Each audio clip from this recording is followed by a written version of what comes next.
سورہ توبہ کا یہ 11واں رکوع ہے اور 10ویں پارے کا 17واں رکوع۔ جیسے کہ آپ اس سے پہلے سماعت کر چکے، نبی اکرم صلی اللہ علیہ وآلہ وسلم غزوہ تبوک کے لیے نکلے۔ روم کی سلطنت سے یہ جنگ تھی۔ آپ صلی اللہ علیہ وآلہ وسلم 30,000 مجاہدین کو لے کر نکلے۔ تو جو منافقین تھے انہوں نے ہیلے بہانے کیے اور وہ نہ گئے۔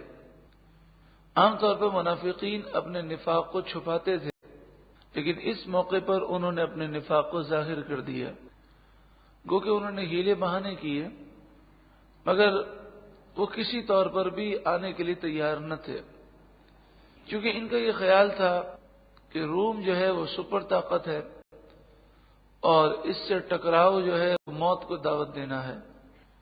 تو چونکہ اللہ کی رضا کے لیے وہ جہاد کرتے نہیں تھے، اس لیے ان کی ہمت نہ ہوئی۔ دوسری بات یہ تھی، وہ یہ خیال کرتے تھے کہ اتنی سخت گرمی میں اور اتنی قحط سالی میں کون جائے، اور تیسری بات یہ تھی کہ وہ یہ سوچتے تھے کہ جب اتنی بڑی طاقت سے لڑنے کے لیے جا رہے ہیں تو مسلمانوں کو تو وہ کچل دیں گے، لہذا جب کوئی واپس ہی نہیں آئے گا تو پھر ہمیں کسی قسم کی کوئی شرمندگی ہوگی نہیں۔ جب یہ قافلہ روانہ ہو گیا مدینہ منورہ سے تو پیچھے جو منافقین رہ گئے تھے وہ بہت خوش ہوئے اور انہوں نے یہ خیال کیا کہ ہم نے جہاد میں نہ جانے کا جو فیصلہ کیا وہ بالکل درست کیا ہے۔ تو ان کی مذمت کی گئی اور فرمایا گیا فرح المخلفون، فرح فرحت خوش ہوئے، المخلفون پیچھے رہ جانے والے، بمقعدہم بیٹھنے پر، وہ پیچھے بیٹھے رہے اس پر وہ خوش ہو رہے ہیں، خلاف رسول اللہ، خلاف رسول اللہ، رسول اللہ کے پیچھے، یعنی رسول اللہ تشریف لے گئے، آپ سخت گرمی میں جہاد کے لیے جا رہے ہیں اور یہ سایوں میں بیٹھنے پر اور آرام دہ اپنے گھروں میں بیٹھنے پر خوش ہیں، یعنی کہ رسول اللہ کی جان سے زیادہ ان کو اپنی جان پیاری ہے، لہذا ان کا نفاق بالکل ظاہر ہے، کیونکہ مومن وہ ہوتا ہے کہ جسے اپنی جان جو ہے اس سے زیادہ رسول اللہ کی جان پیاری ہوتی ہے۔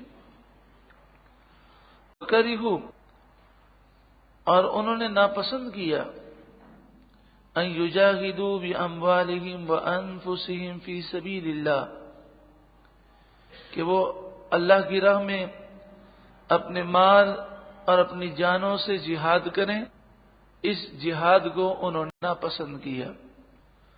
وقالوا، اور وہ بولے، لا تنفروا فی الحر، نہ صرف وہ خود پیچھے رہے بلکہ جانے والوں کا بھی ذہن خراب کرنے کی انہوں نے بڑی کوشش کی اور کہا لا تنفروا، تم نہ نکلو، فی الحر، حر عربی میں گرمی کو کہتے ہیں، شدید گرمی۔ تو انہوں نے نکلنے والوں کے بھی حوصلے پست کرنے کی کوشش کی اور کہا کہ اس سخت گرمی میں تم باہر نہ نکلو۔ مسلمان جو جہاد میں نکلے تھے وہ جہنم کی آگ سے نجات کے لیے نکلے تھے، اور جہنم کی آگ اس گرمی سے بہت زیادہ گرم ہے، اور جسے جہنم کی آگ بجھانے کی فکر ہو تو وہ دنیاوی آگ یا گرمی کی پرواہ نہیں کرتا۔ تو حضرت امام زین العابدین نماز میں بڑے مشغول تھے اور مہویت کا عالم تھا، آگ لگ گئی، اور شرعی مسئلہ یہ ہے کہ اگر آگ جلنے لگے اور وہ خطرہ یہ ہو کہ وہ جلا دے گی تو نماز توڑنا جائز ہے، تو لوگوں نے آپ سے کہا کہ نماز توڑ دیجئے، آگ بڑھ رہی ہے آپ کی طرف، وہ جلا دے گی آپ کو۔ لوگوں نے بہت شور مچایا، وہ چیخے چلائے، لیکن آپ اس طرح نماز پڑھ رہے تھے کہ آپ کی بالکل توجہ لوگوں کی طرف نہ گئی، وہ آگ بڑھتی رہی اور آپ نماز پڑھتے رہے۔ جیسے ہی وہ آگ آپ کے قریب پہنچی تو بجھ گئی۔ جب آپ سلام سے فارغ ہوئے تو لوگوں نے کہا کہ جب آگ جل رہی تھی، شرعی مسئلہ یہ ہے کہ جان بچانے کے لیے نماز توڑنا جائز ہے، تو آپ نے نماز کیوں نہ توڑی؟ تو آپ نے فرمایا مجھے نہیں معلوم کہ آگ لگی تھی، اصل میں تم دنیاوی آگ سے مجھے بچانے کے لیے شور مچا رہے تھے، اور میں جہنم کی آگ سے بچنے کے لیے اللہ کی عبادت کر رہا تھا، تو میری توجہ اس آگ کی طرف تھی۔ اللہ تبارک و تعالی امام زین العابدین کے صدقے میں ہمیں بھی عبادتوں میں خوشی و خضوع عطا فرمائے۔ وقالوا لا تنفروا فی الحر، وہ بولے اس گرمی میں باہر نہ نکلو۔ قل، اے محبوب آپ فرمائیے، نار جہنم اشد حرا، جہنم کی آگ زیادہ گرم ہے، یعنی گویا کہ جہاد میں نکلنا جہنم کی آگ کو بجھا دے گا ہمارے لیے، اس سے ہمیں بچائے گا۔ اور مومن جب پل صراط پر گزرنے لگے گا تو حدیث پاک میں ہے، مومن کامل جب پل صراط سے گزرنے لگے گا، نیچے جہنم کی آگ ہوگی، تو جہنم کی آگ مومن سے کہے گی جلدی گزر جا، تیرے ایمان کے نور سے میں بجھنے لگی ہوں۔ تو یہ اسی صورت میں ہوگا کہ جب اس نے دنیاوی آگ اور گرمی کی اور ان معاملات کی پرواہ نہ کی ہو۔ لو کانوا یفقہون، کسی طرح انہیں سمجھ ہوتی ہے، کاش کہ وہ سمجھ رکھتے تو ہرگز ایسی بات نہ کہتے۔ فَلْيَضْحَكُوا قَلِيلًا، تو انہیں چاہیے کہ وہ تھوڑا ہنسیں، وَلْيَبْكُوا كَثِيرًا، اور چاہیے کہ وہ زیادہ روئیں۔ تھوڑا ہنسیں سے مراد یہ ہے کہ دنیا میں تھوڑا مزہ اڑا لیں، چند لمحات کے مزے ہیں، پھر ہمیشہ ہمیشہ جہنم کی آگ میں جلنا ہے، روتے رہیں گے۔ تو کروڑوں اربوں کھربوں سے بھی زائد زندگی ہے لمبی آخرت کی کہ جو کبھی ختم نہیں ہوگی، تو اس کے سامنے دنیا کے چند سال کوئی حیثیت نہیں رکھتی۔ نبی اکرم صلی اللہ علیہ وآلہ وسلم نے فرمایا، جو میں جانتا ہوں اگر تم جانتے تو تھوڑا ہنستے بہت روتے۔ فَلْيَضْحَكُوا قَلِيلًا وَلْيَبْكُوا كَثِيرًا، تو چاہیے کہ وہ تھوڑا ہنسیں اور چاہیے کہ وہ زیادہ روئیں۔ مومنین کو چاہیے کہ وہ اپنے گناہوں پر اللہ کے خوف سے روئیں کہ یہ رونا انہیں جہنم کی آگ سے بچاتا ہے، اور جو دنیا میں خوف خدا سے روئے گا وہ انشاءاللہ آخرت میں رونے سے محفوظ کیا جائے گا۔ جزاء بما كانوا یکسبون، جو وہ برے کام کیا کرتے تھے یہ اس کا بدلہ ہے۔ فَإِن رَجَعَكَ اللَّهُ، پھر اگر اللہ آپ کو واپس لے جائے إِلَى طَائِفَةٍ مِّنْهُمْ، ان میں سے کسی گروہ کی طرف، یعنی جب آپ مدینہ منورہ واپس آئیں گے، فَاسْتَأْذَنُوكَ لِلْخُرُوجِ، تو وہ اب اجازت آپ سے مانگیں گے جہاد میں نکلنے کی، کیونکہ ان کا تو یہ خیال تھا نا کہ رسول اللہ اور مسلمان واپس نہیں آ سکیں گے تو ہمیں کوئی شرمندگی نہیں ہوگی۔ اب جب واپسی ہوئی تو انہیں بڑی شرمندگی ہوگی، تو یہ کہیں گے ہم سے غلطی ہو گئی، ذرا مصروفیات ہو گئی، اب آئندہ جب آپ جہاد کے لیے نکلیں گے تو ہم بھی آپ کے ساتھ نکلیں گے۔ فقل، تو محبوب آپ ان سے کہہ دیں، لن تخرجوا معی ابدا، تم ہرگز کبھی بھی میرے ساتھ نہیں نکلو گے۔ وَلَن تُقَاتِلُوا مَعِيَ عَدُوًّا، اور ہرگز میرے ساتھ کبھی بھی تم دشمن سے جہاد نہیں کر سکو گے، یعنی اب تم پر پابندی لگا دی گئی، تمہارا نفاق ظاہر ہو چکا ہے، لہذا اب ہم تمہیں اپنے ساتھ نہیں نکلنے دیں گے۔ اس کی وجہ یہ ہے کہ جو بزدل آدمی ہوتا ہے وہ اگر میدان جنگ میں ہو تو میدان جنگ میں وہ بزدلی دکھاتا ہے، اور پھر جب وہ بزدلی دکھاتا ہے تو اس سے دوسری جو افواج ہیں ان میں بھی بزدلی پیدا ہوتی ہے۔ اب دیکھیں فوج کے اندر جب کوئی جاتا ہے تو اس کی ٹریننگ کے مراحل تو بعد میں ہیں، پہلے وہ اس کا ٹیسٹ لیتے ہیں، فزیکل ٹیسٹ ہے، اس کے دماغ کا ٹیسٹ لیتے ہیں، اس کے خیالات کا ٹیسٹ لیتے ہیں، اور اچھی طرح جب وہ دیکھ لیتے ہیں کہ اس میں بزدلی نہیں ہے اور یہ ہمیں نقصان نہیں دے گا، تب جا کر وہ ٹریننگ کی اسے اجازت دیتے ہیں۔ پھر ٹریننگ اتنی سخت ہوتی ہے کہ وہیں پر آدمی جو ہے وہ اپنی گلی بدل لیتا ہے، لہذا جب وہ فوجی ٹریننگ کرنے کے بعد جب فوج میں جاتا ہے کوئی بندہ تو وہ اتنا بہادر ہوتا ہے کہ وہ اپنی جان دینے میں ذرہ برابر بھی کوئی اسے پریشانی محسوس نہیں ہوتی۔ ایسا کیوں کیا جاتا ہے؟ اس لیے کہ بزدل آدمی دوسروں کو بھی بزدل بنا دیتا ہے۔ تو نبی اکرم صلی اللہ علیہ وآلہ وسلم نے ان منافقین سے فرما دیا اب کبھی بھی تمہیں اجازت نہیں ملے گی۔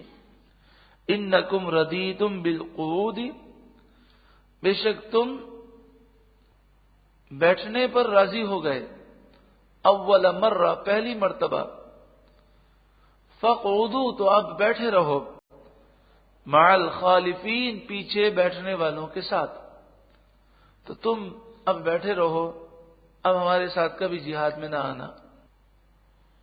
منافقین جن کا نفاق ظاہر ہو جائے، اسی طرح جو بدعقیدہ ہے، بد مذہب ہیں، کافر ہیں، تو ان کی نماز جنازہ نہیں پڑھی جا سکتی، ان کے لیے دعائے مغفرت نہیں کی جا سکتی، ان کی قبر پر جانا یہ بھی منع ہے۔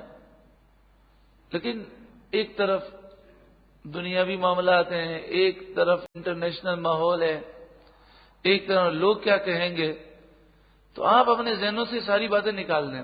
شریعت کا حکم کیا ہے؟ شریعت کا حکم یہ ہے کہ ان کی قبر پر جانا بھی منع ہے، ان کی نماز جنازہ پڑھنا بھی منع ہے۔ لیکن ہمارے یہاں پر تو کوئی کافر، یہودی، عیسائی بھی مر جائے تو حکومتی ارکان کو وہاں حاضری دینا ضروری ہوتا ہے، اور وہ سمجھتے ہیں کہ اگر حاضری نہیں دی تو تعلقات خراب ہو جائیں گے۔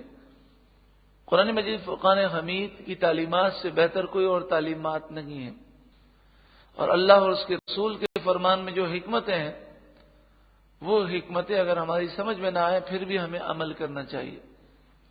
وَلَا تُصَلِّ عَلَىٰ أَحَدٍ مِّنْهُمْ مَاتَ أَبَدًا، ان منافقوں میں سے کوئی ایک بھی مر جائے تو تم کبھی بھی ان پر نماز جنازہ نہ پڑھنا۔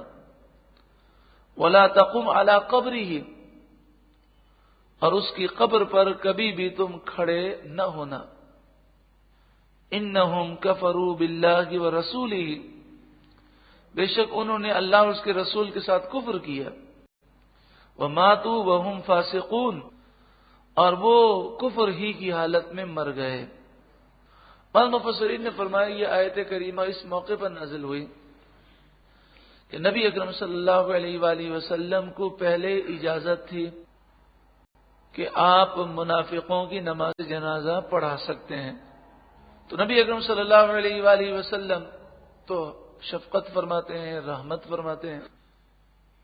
معاملہ یہ ہوا کہ عبداللہ بن ابی جو منافقوں کا سردار تھا اور حضور کو بڑی تکلیف دیتا تھا، اگر کوئی دوسرا ہوتا تو وہ انتقام لیتا، لیکن میرے آقا صلی اللہ علیہ وآلہ وسلم نے یہ ظاہر کیا کہ میں اپنی ذات کے لیے کبھی انتقام نہیں لیتا۔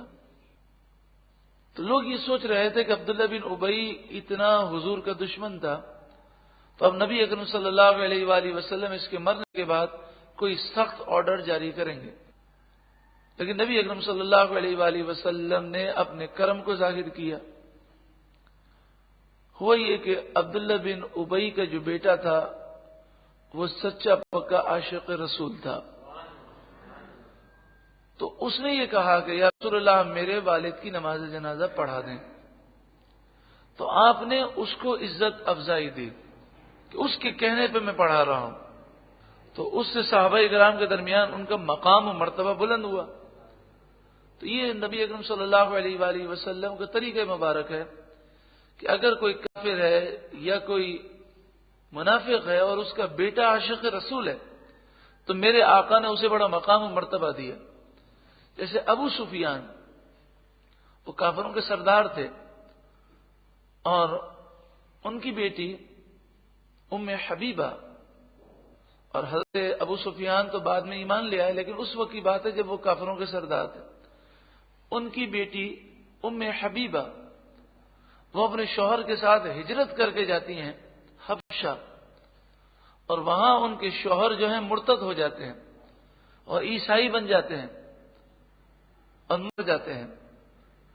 اب یہ اکیلی ہیں، بیوہ ہیں، تو نبی اکرم صلی اللہ علیہ وآلہ وسلم نے جب یہ دیکھا کہ پورے خاندان کی انہوں نے مخالفت کی ہے اور اسلام قبول کیا ہے، تو آپ نے انہیں یہ شرف دیا کہ نجاشی بادشاہ کے یہاں پر آپ نے پیغام نکاح بھیجا، اور پھر نجاشی بادشاہ نے آپ کا نکاح پڑھایا اور آپ کی طرف سے اس نے مہر مقرر کیا، اور ام حبیبہ رضی اللہ تعالی عنہ حضور کے نکاح میں آ گئے۔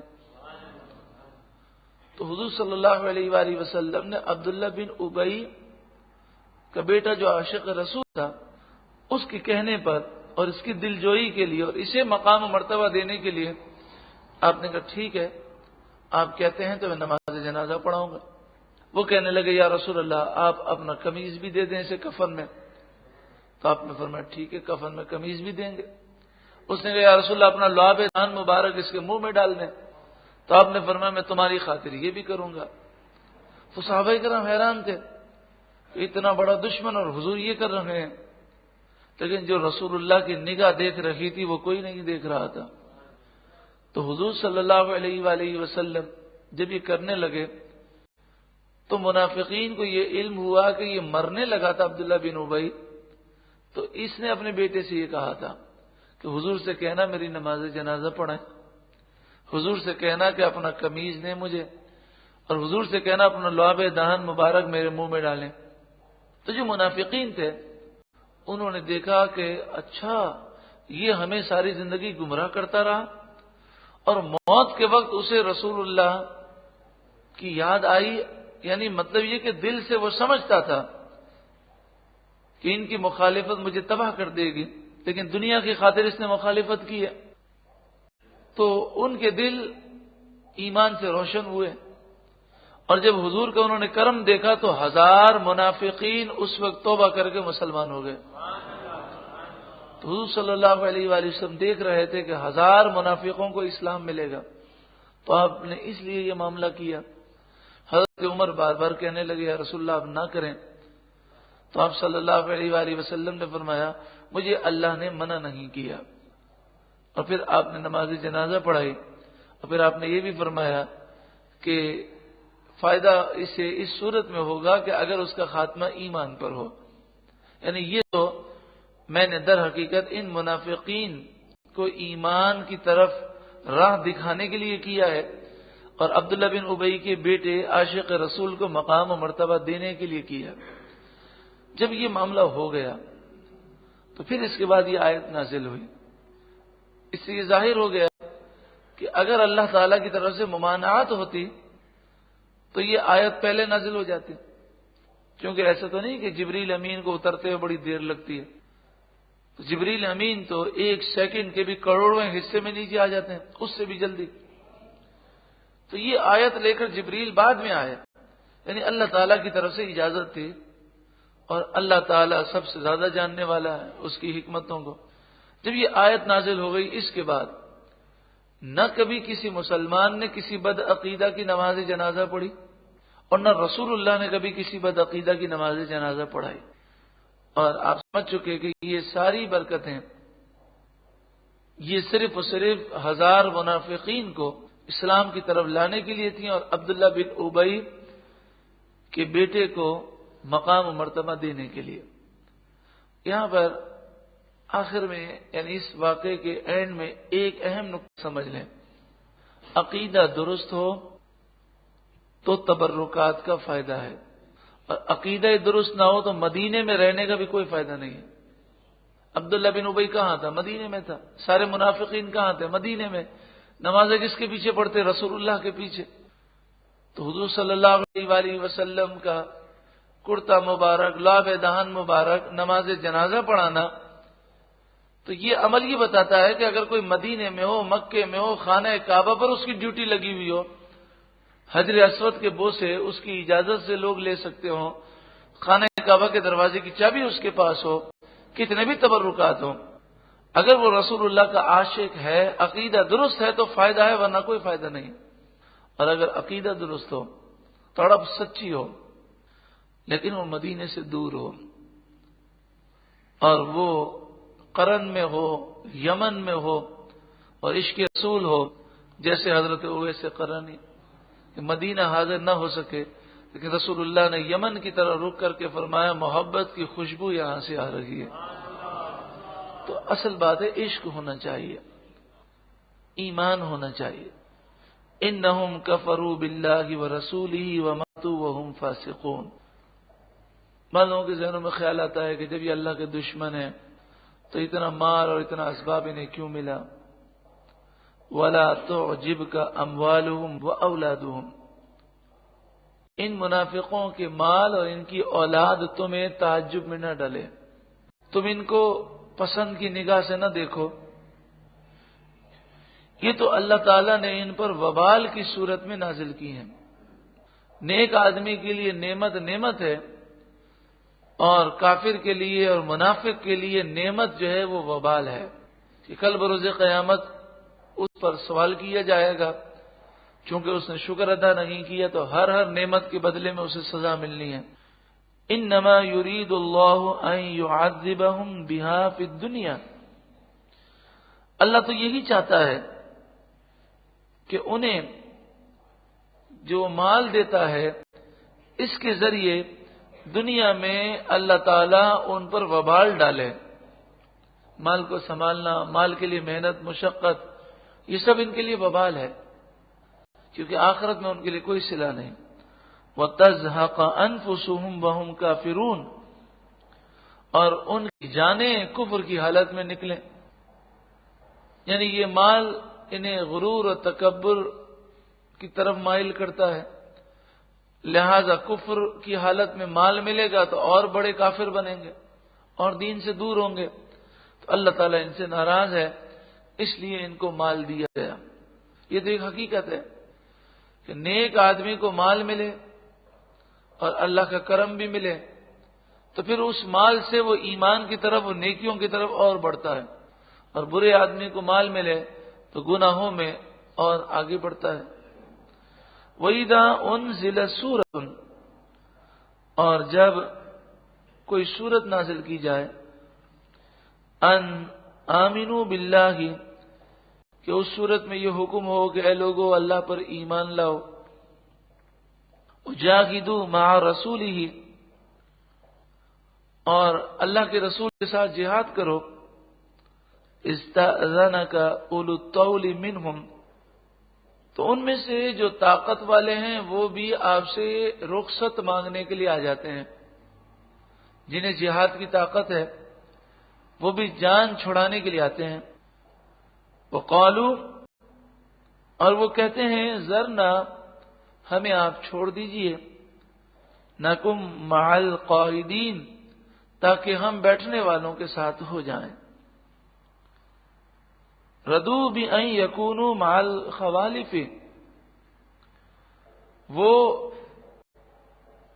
اس بات کو پسند کرتے ہیں، انہوں نے اس بات کو پسند کیا کہ وہ پیچھے بیٹھنے والی عورتوں کے ساتھ ہو جائیں.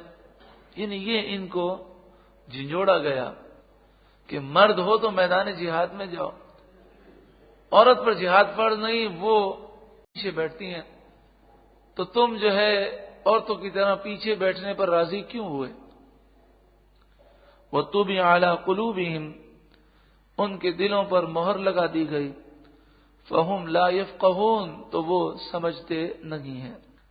لیکن الرسول، لیکن اللہ کے رسول، والذین آمنوا معه، اور جو ایمان والے ان کے ساتھ ہیں، جاہدوا باموالہم وانفسہم، وہ اپنے مالوں اور اپنی جانوں سے جہاد کرتے ہیں، وَأُولَئِكَ لَهُمُ الْخَيْرَاتُ، اور یہی لوگ ہیں جن کے لیے بھلائیاں ہیں، وَأُولَئِكَ هُمُ الْمُفْلِحُونَ، اور یہی لوگ کامیاب ہونے والے ہیں۔ اعد اللہ لہم جنات تجری من تحتها الانہار، اللہ نے ان کے لیے جنتیں تیار کی ہیں جن کے نیچے نہریں رواں دواں ہیں، خالدین فیہا، وہ اس میں ہمیشہ رہنے والے ہیں۔ لوگ کہتے ہیں کامیابی ہمیں مل جائے، ایک کامیاب زندگی ہم کیسے گزارے؟ ہر ایک نے کامیابی کا الگ معیار سوچا ہوا ہے۔ کوئی بادشاہ بننے میں، وزیر اعظم بننے میں، صدر بننے میں، گورنر، وزیر اعلیٰ بننے میں، یا قومی یا صوبائی اسمبلی کا ممبر بننے میں وہ کامیابی سمجھتا ہے۔ کوئی بہت بڑی فیکٹری بنانے میں، کوئی بہت بڑا بنگلہ بنانے میں، بینک بیلنس جمع کرنے میں، بینک بیلنس کی صورت میں، تو کسی نے دولت کو، کسی نے ڈگری کو، کسی نے عزت کو کامیابی کا معیار سمجھا۔ لیکن یہ سارے معیار غلط ہیں۔ کامیابی کا معیار تو وہ ہے جسے قرآن نے بیان کیا، جس سے اللہ راضی ہو، اور جو آخرت میں کامیاب ہو وہی کامیاب ہے۔ ذالک الفوز العظیم، یہی بڑی کامیابی ہے۔ اللہ ہم سب کو ایسی کامیابی نصیب فرمائے۔